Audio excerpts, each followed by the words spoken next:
How do you build a high-performing culture? This is Culture Architects.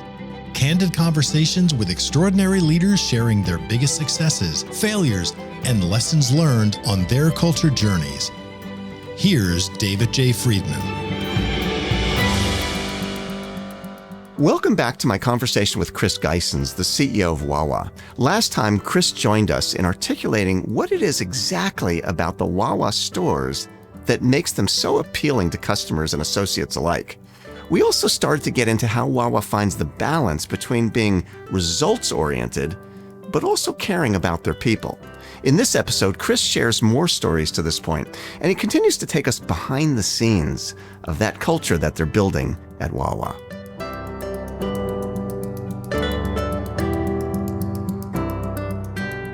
In our 8-step framework that we talk about for how do you intentionally build a culture, the fourth of those steps is we call it integration, which is what some people call orientation. It's the process by which you take those people you just hired, they made it through the interview process, and now you're indoctrinating them into the Wawa way. Mm-hmm. So what does that look? I'm sure it's different at the store level than corporate level, but if I were, let's say I'm at the store level and I just got hired, how do I learn the Wawa way of doing things? Yeah. The first, so you're trying to engage and train for skills as well as to share exactly what you say, the Wawa way. So a few things. One, believe it or not, there is the Wawa way, and then there's Lessons from the Flock, 2 books that my predecessor has written.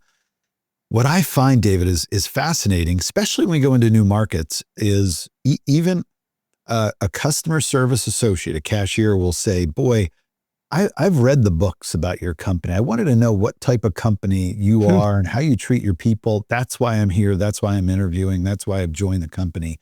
So there's a little bit of a built-in start, but not good enough. Not everyone's certainly doing that.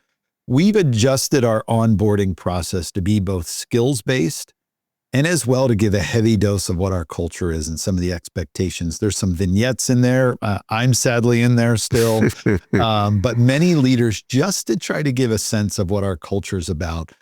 At store level, I know they do a really good job of connecting new hires with those sort of core long-term associates in the stores. Maybe they don't have a direct role in training how to do X, Y, or Z. They have a very direct role in espousing what we're about, espousing that ownership culture, espousing what it means to work at Wawa. So it's a little bit of art, a little bit of training and science, but it's a heavy dose of art inside of the store. We get it right, I think often, not always, but we get it right often.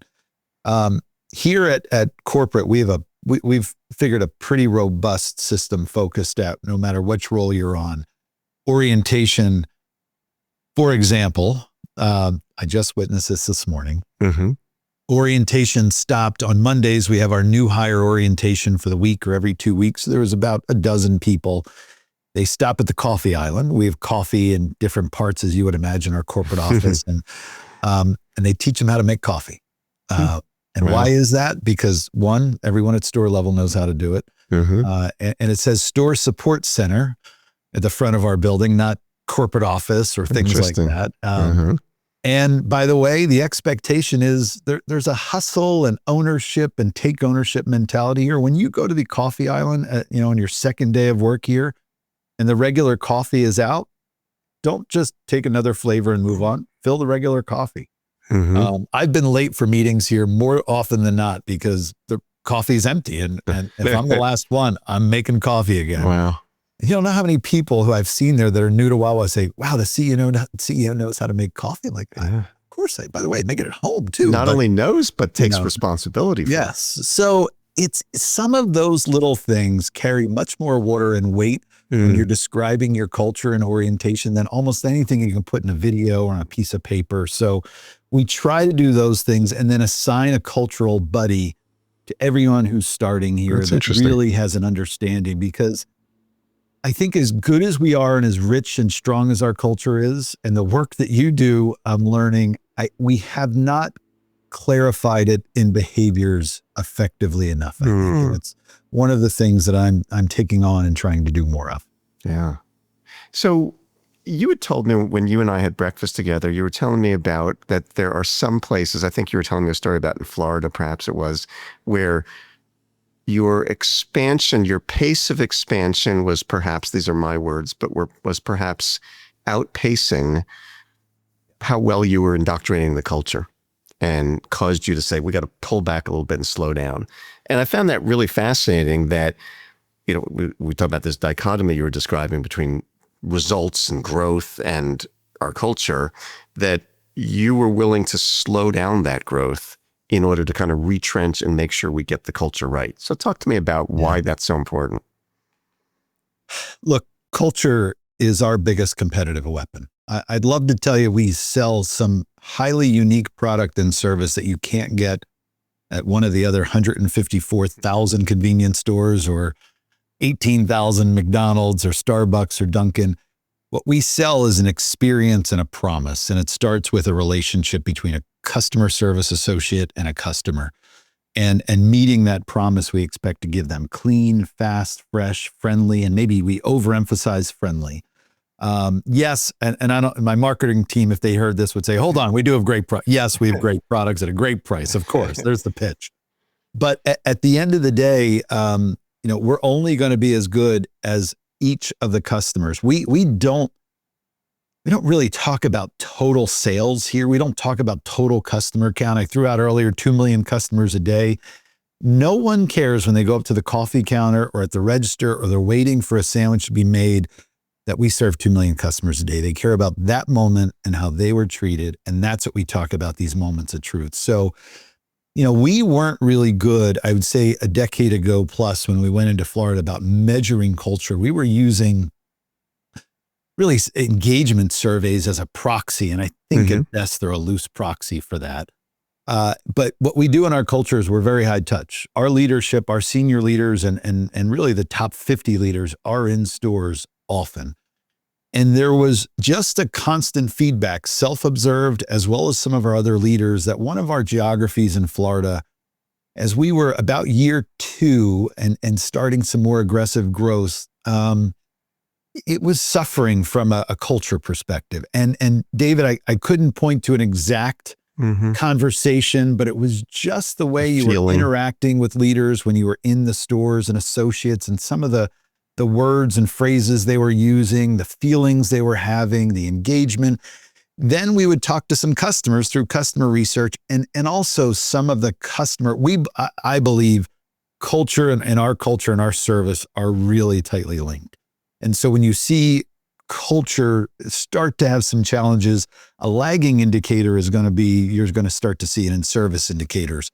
Some of the service indicators weren't bad, but just started to show maybe some cracks. There was one leader who finally came back and said, we have some issues here. So we put ourselves together in a room. We sort of figured out where we were. We got some more data points. And we made a call that wasn't beloved, because there's a machine that is opening stores and staffing stores, and there's a financial projections. And we said, we are going to slow down dramatically. We put stores on hold. We went and did some what I would call people work down there. And we found that there were some leaders who we had promoted probably a little early and really weren't ready for the challenge. And we had to retrench with them, and they were exhibiting some leadership because of those, their ineffectiveness, exhibiting some behaviors that were trickling down to the team that was in some senior roles, some store leader roles. And so we just had to do a little HR triage, develop and coach, replace some leaders at that point. And honestly, as tough of a decision that was, it had a financial impact. It was exactly the right decision because we were still in the first impression mode. We were still getting awareness and building trial for the first time in new towns in and around that area of Florida. And if you miss them on the first try, if you have a brand promise that says we're this, and you arrive here, that doesn't fly. And so it was a telling one. It's a story I've told often because I think in hindsight, we did the right thing, as tough as it was. In the moment, we weren't sure, but it felt like the right thing. And if you're going to make a mistake, err on the side of the customer, err on the side of your culture. We're a private company. It doesn't mean we don't have aggressive financial targets. It was the right side to take at that point. It paid dividends. Yeah. And I think, it's a great example, because I think that where you really understand a company's culture often is when decisions have to be made. It's easy when things are easy, but when we come to a point where we have to go this direction or that direction, which one do you go down? Well, that tells you a lot about what the culture is here. Or your willingness to say, yes, the financial results are really, really important to us, and we still got to get this thing right, and this is going to trump the rest. That sends a pretty loud message, clear message to everybody. It does. David, I have a great story that was super impactful to me because I was in a small room on that point years ago. And I don't think I was CFO at the time, but in the board setting, our chairman was discussing the then CEO's performance that year.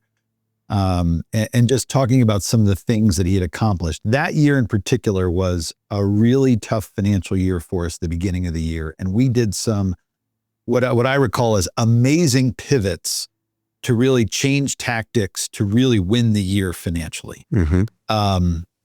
I thought for sure the chairman was going to say, boy, the CEO and the senior leadership team nailed it financially. He barely hit that point.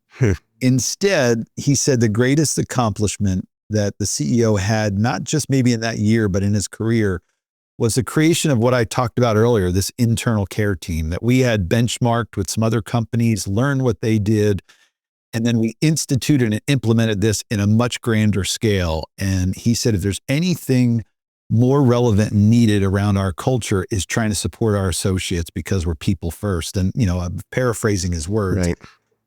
And I still remember the emotion I had around that. It was super impactful to say our board of directors, who's all about governance and financials and supposed to hit numbers and long range plan and strategy, they were celebrating someone for overshadowing his great financial performance and looking at something that was a core and has become a core, cultural institution for us. Wow. That's one of those moments where I said, wow, I am in the right place and my values are aligned with certainly the values of this board.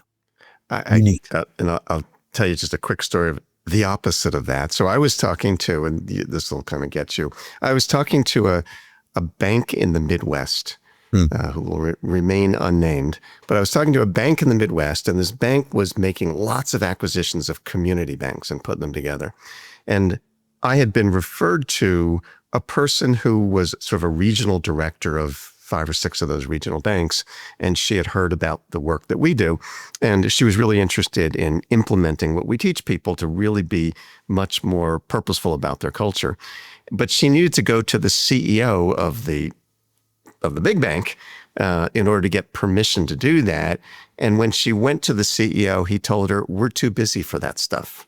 We're making all these acquisitions. We don't have time to work on that stuff." And I think about the difference between that and your description of what the board is saying in that instance. That's, acquisitions come with a lot of cultural risk, probably more than business risk. Yeah, so, you would think that's surprising to hear. It ought to be their most important thing they're doing. Yes, you would think. So you told me that, and this is sort of a little self-evident what you've described, but I heard you say to me previously that as a CEO of a 48,000 associate company, your number one priority is your culture. Why? Yep. I think it's everything that makes us special. I think one, I'm in the role I'm in because the culture here really aligns with my own culture and personal values, but it's because I believe it in my heart. It's so important. People aren't going to remember the financial success they had they're going to remember how you made them feel. And so personally for me, I think what we do in the community, what we do for our associates, which is a big part of our culture, the ability to give people the opportunity for growth. I just got an email just last night from a 35-year veteran who just decided to retire a little early than he expected because he's done so well and with the stock and the ownership, and he was just reflecting on his amazing career. They're the emails that I get that, make me, and I think really all the senior leaders here get up in the morning and run to work. It's not the email that says we beat budget last week or Yes, that's why we do it. And I don't say that because, well, we're doing so well, it's easy. It's not easy, but the reality is the culture here is the differentiator. When I get the letters, they're not, and the letters that are great from customers, it's not usually about, I love your product. Maybe it's, hey, I like going in for your hoagies, or I love your coffee. But the letters are always about a unique interaction with a customer service associate. I just had one from a neighbor, one of our neighbors in Moorestown, and that neighbor said that he had an issue with our Wawa mobile app and in the store, and was really struggling with it. The customer service associate actually called him on his cell phone at his own, but reached out on her own to solve the problem. She thought it was one thing. She wanted to, outside the store. That's not what you get every day, and that's just one example from this weekend. So it's just really, for our perspective strategically, and I think culture and strategy do need to be linked. Service is what we're about. We're selling a product that we think has a great value proposition, but at the end of the day, the product we're selling is an interaction and experience, again, between point A and point B, where you can feel comfortable, consistent, reliable, friendly, and culture underpins all of that. So from a strategy perspective, it makes sense. From a values perspective, it makes sense. And I think it's aligned us for a very long time, and will continue to, around our core strategy, and that's our culture. So we talked about the dichotomy of results versus people, and I shouldn't even say versus, but they're just two different aspects of success.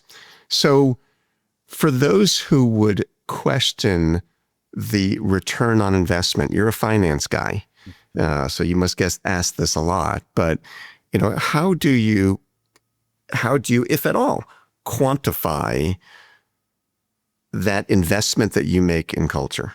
I mean, somehow that's got to come back and say, we are more successful financially because of the investment we make in this. How do you look at that as a finance guy?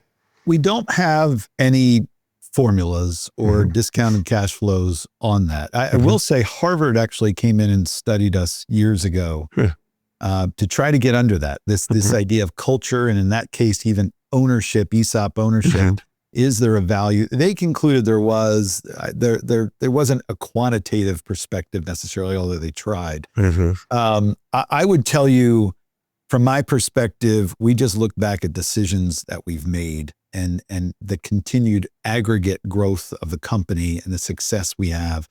And aggregate growth just isn't financial, but it is things like engagement, lower turnover. It's things that we know have a direct and indirect value back to the owners. We have an NPS score that rivals pretty much everyone in the industry. We have a turnover that's lower than almost anyone in the industry. And by industry, I'm broadening that beyond convenience stores.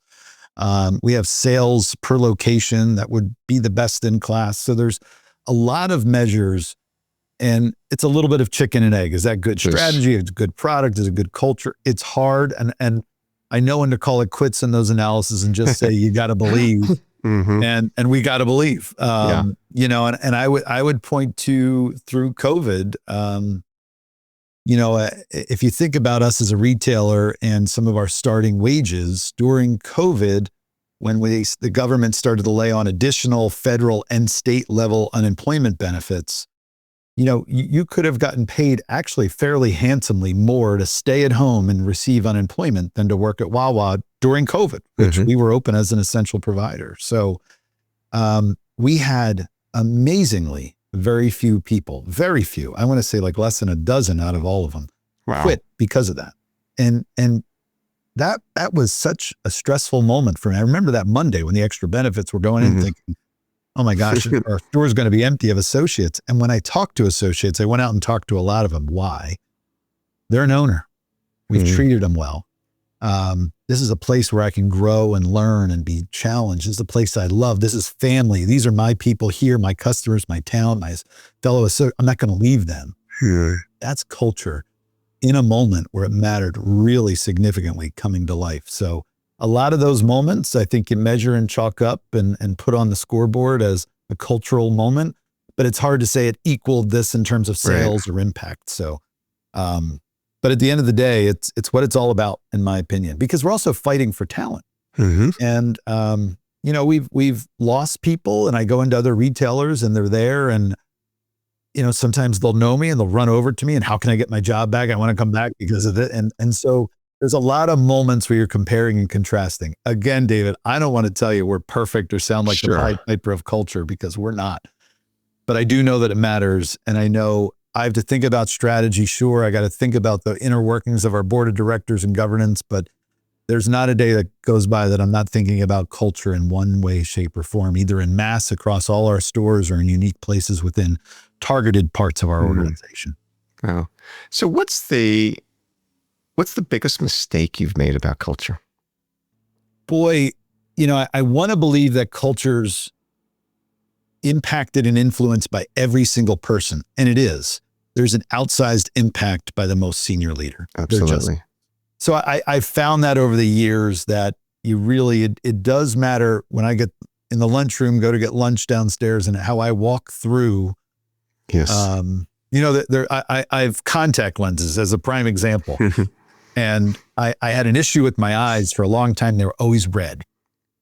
And I finally had someone with the courage come up to me and said, "Why are you always mad?" And I'm like, "What do you mean? I think I'm pretty happy." They said, "Well, your eyes, you look like you're just..." And so literally I have special drops I take now to get the red out of my eyes. So you just have to pay attention to that. I think that's one.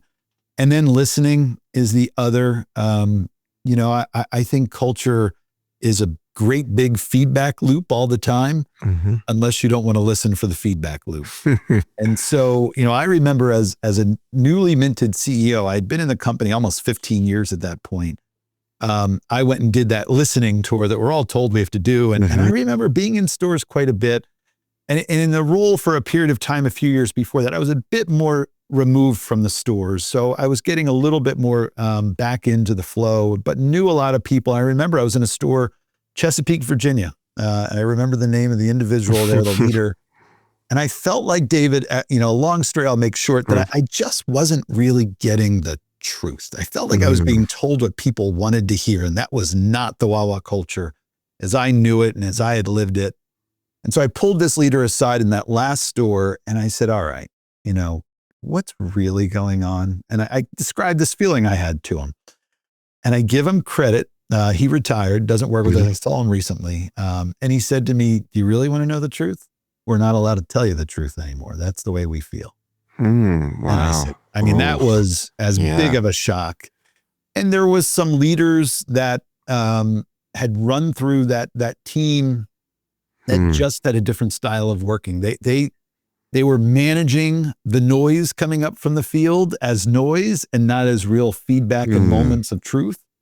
And I think what had happened culturally is people felt like they just couldn't speak up anymore as loudly. So I immediately, as a result, created a general manager council. This was a leader of a store, one in each of our geographies, that I had report to me. We either did virtually or in person every month, and also really frequently in between. And there was no one else in the room, just us. And nothing was recorded, nothing. And I handpicked these individuals. They weren't allowed to be picked by the leaders as my guy or girl was in the room. So that still exists today. That was about 13 years ago we put that in place. And it's become a huge cultural piece of an element of how we listen, unfettered, unfiltered, from any stage all the way up through the CEO. Wow. So, listening for me, there's times when you don't have your ear to the ground enough. And in our culture, it's important, but really for culture in general, it's an important element to really understand credibility and listening. Yeah. Well, this has been a fascinating conversation, Chris. I have one last question for you that I often like to ask our guests. And I'm always curious, I always think as we go through our lives, over time, we learn lots of things and we have some wisdom eventually that we may not have had many years ago. Yeah. So if you were talking to the Chris Gheysens who was graduating from Villanova, we won't tell people what year that was, but if we were talking to that Chris who was just graduating school and knowing all the things that you've learned over these years, what would be the biggest piece of advice you would give the 22-year-old Chris Gheysens? maybe this is why I give this advice. Besides, talk to the scheduler. Yeah. Yes. Maybe this is why I give this advice today, because it's a little bit of looking in the mirror and projection. But any role, whether your staff level or leadership role, in business, in politics, in anywhere, in my opinion, you have to learn the skills and have the experience and the know-how for sure. I guess leaving college, I thought that's what it was all about. I'm going to learn how to be an accountant. I'm going to learn debits and credits and financial statements and auditing. I'm going to get proficient at it, become expert, and I'll rise through the ranks. It took me a while to figure out that emotional intelligence and what some would just refer to as soft skills are more important. That's really every business, everything you do in life is really relationship-based, communication-based. Your ability to be self-aware, situationally aware, adaptable, self-regulate, understand the moment and the emotions and how you're presented and how others are receiving you.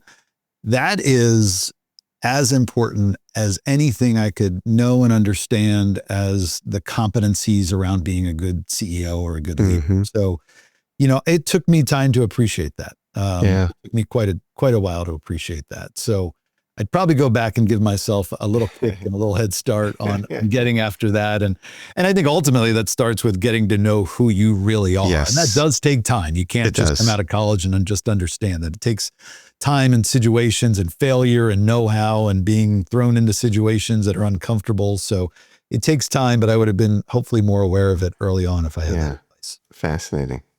Well, this has been a great conversation, Chris. I really appreciate Wawa is an amazing organization, and I know you're humble about it, but it's pretty incredible. And it's from my perspective as a culture leader and teacher, it's so fun to see somebody in your position that's as committed to culture as you are and understanding its impact. And so congratulations on what you've built. Thank you, David. Thank you for what you do. It's been eye-opening. We've tried to describe our culture, especially with rapid growth, to really help, get people more familiar with it more quickly at all levels. And we still have good work to do. And I think the roadmap of what you do and the work that you've done has been eye-opening for us and something that's, I think, critical, because it does ultimately come down to behaviors. It does. Really enjoyed the conversation and everything you're doing. Really appreciate it. Thanks so much. And that's it for today's episode of Culture Architects with Chris Gheysens, the CEO of Wawa. Folks, if you've been enjoying what we do on this show, make sure you subscribe. And that way, as soon as we release new episodes, you'll get it right away.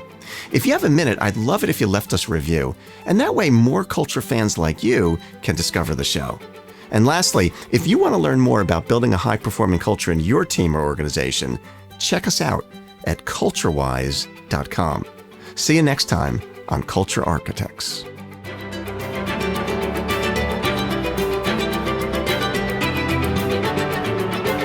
This has been Culture Architects with David J. Friedman. Join us next time for more insights and wisdom from great leaders in all walks of life. To book David for your next event, or to learn more about his writing, speaking, or consulting, go to davidjfriedman.com.